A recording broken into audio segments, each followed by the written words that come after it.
This was Charlie's first time meeting Doris Young, too. He had to admit, she was gorgeous. In her late 20s, she had a gorgeous figure, alluring beauty, and a noble, capable demeanor. As Charlie sat at her desk, he said, "I won't be coming to M. Grand often in the future. I want you to take charge of the big picture here, and don't reveal my identity to anyone." Doris could tell that the young man before her came from an extraordinary background. To his family, a company like M. Grand was mere pocket change. It made sense that he wouldn't want to manage it personally.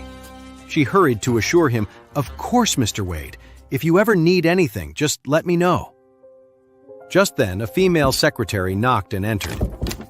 "Miss Doris, a man named Gerald White is here with his fiancée to see you." "I'm with an important guest.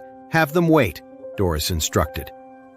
Charlie asked, "Do you know this Gerald?" "His family is one of our business partners," Doris explained. "They rely heavily on us. They've visited several times, always saying they want to strengthen ties." Eyes cold, Charlie declared, "From now on, M. Grand will have zero dealings with the White family. Suspend all current and upcoming collaborations. If they earn even a cent from us, you'll be packing your bags, Vice Chairman." Doris paled, realizing instantly that the Whites must have offended the young master somehow. She nodded vigorously. "Don't worry, Mr. Wade. I'll give the order right away to cut ties with them completely." "Good.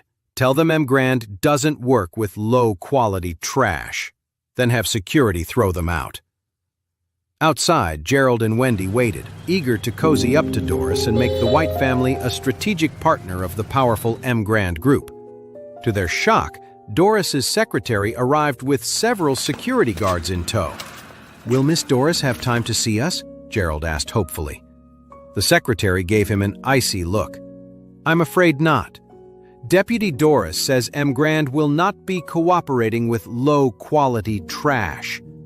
Effective immediately, we're canceling all joint projects with your family." "What did you say?" Gerald was stunned.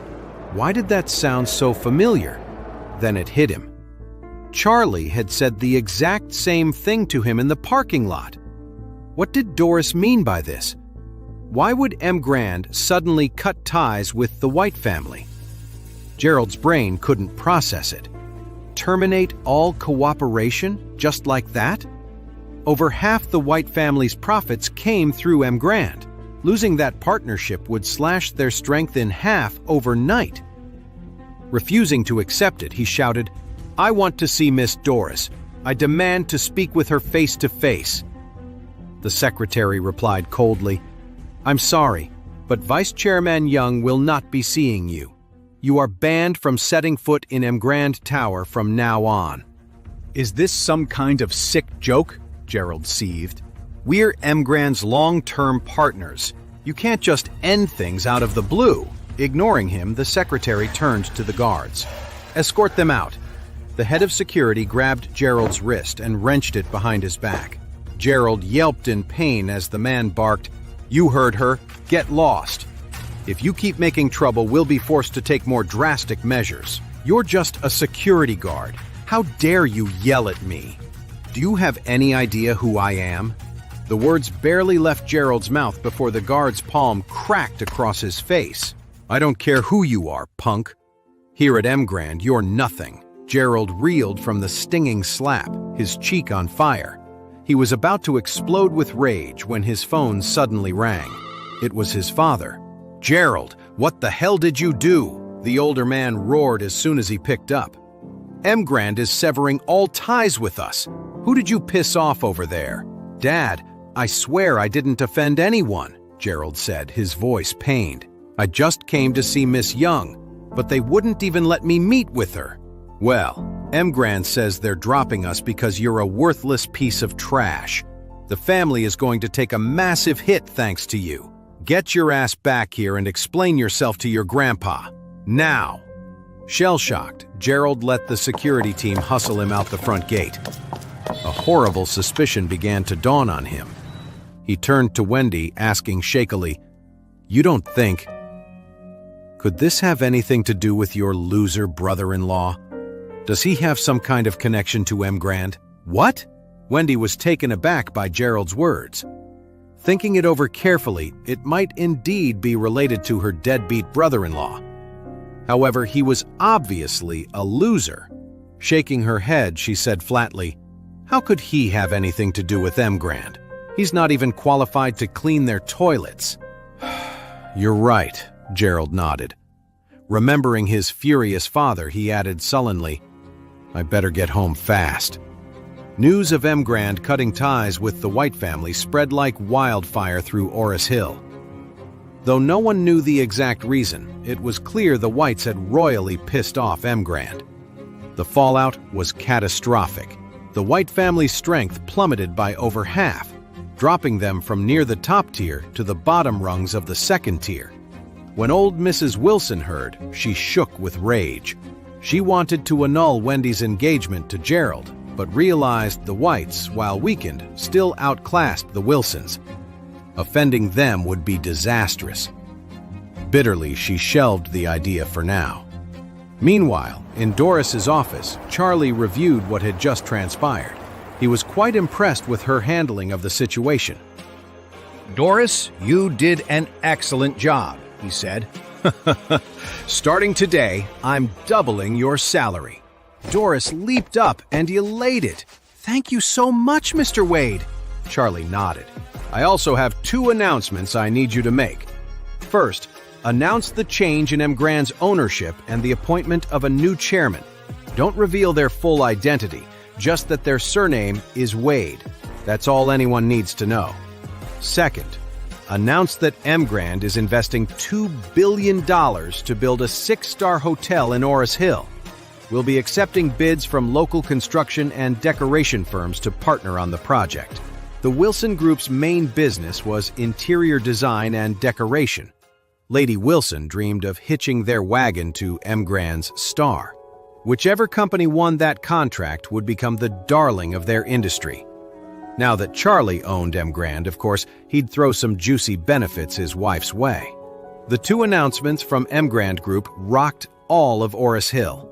Hearing that M. Grand had changed hands, the Wilson family was dying to know why the White family had been kicked to the curb.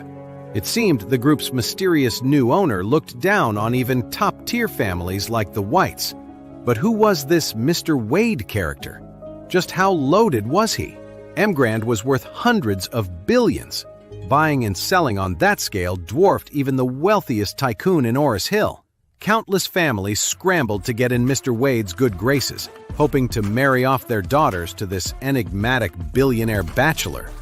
On top of that, M. Grand's plan to invest $2 billion in a new hotel had the city's entire construction and design industry frothing at the mouth. $2 freaking billion! Even a few leftover scraps from that juicy pie would be a windfall. Companies were falling over themselves for a piece of the action. Naturally, this included the money-hungry Lady Wilson. She was practically giddy with excitement. What an incredible opportunity! If the Wilsons could snag a contract, it would rocket them straight to the top. She immediately ordered a family meeting that evening at the estate to strategize how to get their foot in the door with M. Grand's huge project. Attendance was mandatory. That night, the Wilson family gathered at their luxurious villa. Since Lady Wilson demanded everyone's presence, Charlie tagged along. He knew the scheming matriarch was angling for a slice of M. Grand's huge deal. He figured this was the perfect chance to give his wife Claire a nice status boost. The second he walked in with Claire, her douchey cousin Gerald sneered. Well, well, Charlie, you sure got some brass balls showing your face in front of Grandma again. Claire shot him an icy glare. Can it, Gerald? Grandma said the whole Wilson family had to be here tonight. In case you forgot, Charlie is my husband. That makes him part of this family, like it or not. Only half the family. Gerald scoffed. Let's be real, cuz. He's just a freeloading live-in son-in-law. Charlie turned to Claire, touching his nose. Never mind him, honey. Don't waste your time. Let's head in before we keep Grandma waiting. Claire nodded, not giving Harold another glance as she walked inside with Charlie. Harold's face darkened watching them go. They'd see soon enough. In the conference hall, Charlie and Claire found seats in the corner. Mrs. Wilson soon took her place at the head of the table, banging it for attention. For years, the Wilson family has been waiting for a golden opportunity, she declared with gusto. One that could make us the wealthiest clan in Orris Hill. At last, that chance has arrived. She continued forcefully. M. Grand Group just announced a $2 billion project. Whichever company lands a partnership contract stands to profit hugely. Plus, this is M. Grand's first major deal since the ownership change. It's a perfect opening for the Wilsons. If we can collaborate with M. Grand and impress their mysterious new chairman, the sky's the limit for our family's future. Despite Lady Wilson's energy, the room seemed underwhelmed. Truth was, the Wilsons had been angling to work with M. Grand forever, and for just as long, M. Grand had snubbed them completely. What were the odds they'd get a piece of this huge new project now? Met with stony silence, Mrs. Wilson snapped, "What? Cat got your tongues? Don't tell me you're not confident we can score even a tiny slice of a $2 billion pie." Everyone exchanged nervous glances, no one daring to speak. Her anger rising, the iron-willed matriarch declared through gritted teeth, "All right, I'll lay it on the line. Whoever brings in the $30 million partnership with M. Grand gets named the new director of Wilson Group." End of story. Stunned faces gaped back at her.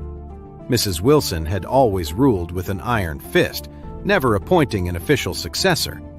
The director role wielded immense power, all but securing its holder as the future head of Wilson Group. Dangling the position as an incentive showed how desperately Lady Wilson wanted in on M. Grand's deal.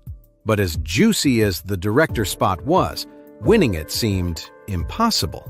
The Wilson clan all knew that securing the deal with M. Grand was a pipe dream. M. Grand's execs wouldn't give Mrs. Wilson the time of day, let alone agree to a partnership. The meeting hall fell into uncomfortable silence. No one willing to chase a prize so laughably out of reach. Seeing their hesitation, Mrs. Wilson demanded, "You're all part of the Wilson family. Don't you want to do your part to help us succeed?" She zeroed in on Harold. "Harold, I'm putting you in charge of this." Harold laughed nervously. "Grandma, the M. Grand Group just cleaned out Gerald's family, and they're way stronger than us. How are we supposed to land a contract with them?"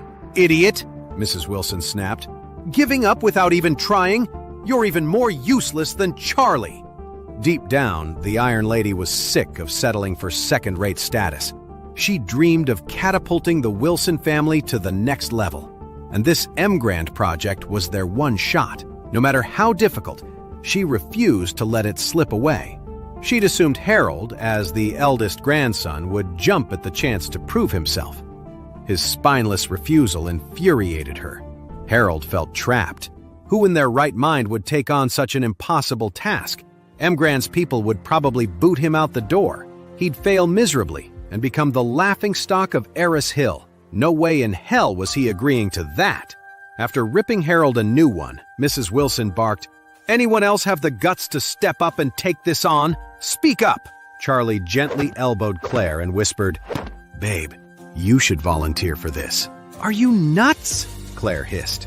"There's no way M. Grand would partner with some small-time firm like us." Charlie just smiled, confidently.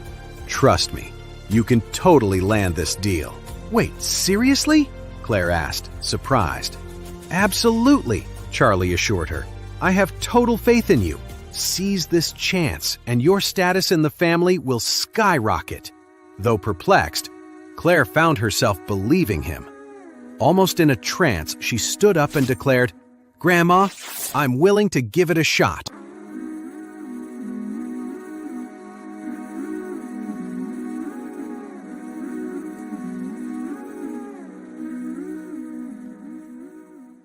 To know more, listen to the audio series, Born to Rule, only on the Pocket FM app. Install the Pocket FM app now within 1 minute to download 10 free episodes before the offer disappears.